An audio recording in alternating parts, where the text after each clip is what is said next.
flying a drone even just for fun got a lot more complicated. Or did it? Even recreational drone flyers need to pass a test now. Check this out. From learning to traveling adventures, subscribe to my channel and don't forget to hit the little bell icon to be notified when I upload a video every Wednesday. Hey friends, I recently found out that the FAA is encouraging even recreational drone flyers to take this test called TRUST and carry proof of passing it. TRUST stands for the Recreational UAS Safety Test, and I'm not sure why there's another acronym within an acronym, but UAS stands for Unmanned Aircraft System. What does recreational mean though?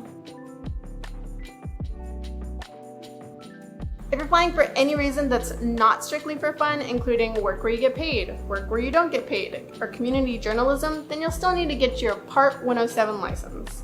Because this distinction between recreational and non-recreational was still lost on me, I decided to email the FAA mentioning that I planned on posting on social media, so I waited for a reply. A few moments later. First, I cannot believe they responded so quickly, literally 3 minutes.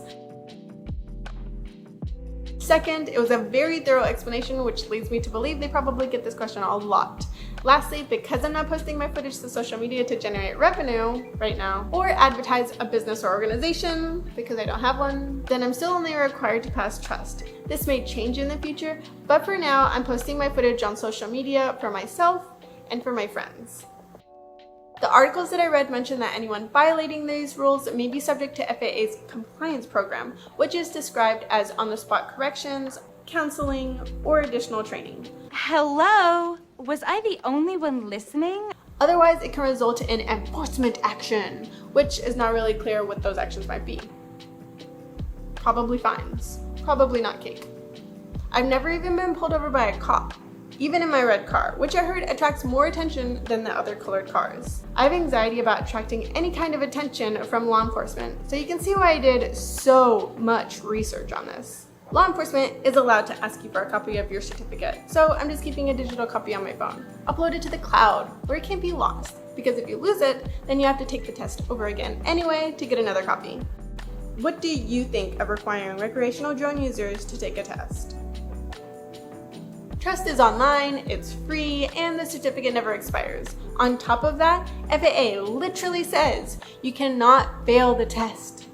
It's not a command, it's a fact, which is probably why preparation isn't really necessary. One half of TRUST is providing information and the other half are the multiple choice questions.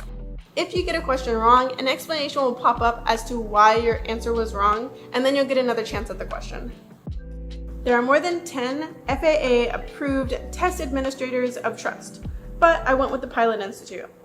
I put a link to the FAA site listing all of the approved test administrators in the description below. Like advertised, the test took less than 30 minutes, and the only information that I needed to provide was my name so that it could be submitted to the FAA and printed on the certificate, which I had to download immediately.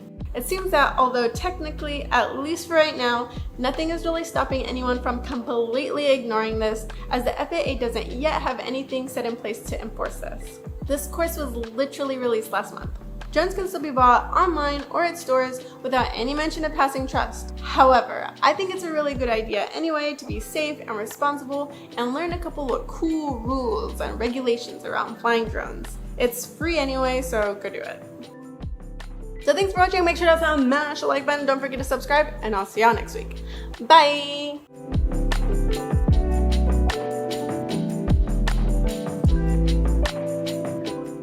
UAS safety test. Oh gosh. Unmanned aircraft system. I think that's as good as it's gonna get. That was a lot of acronyms.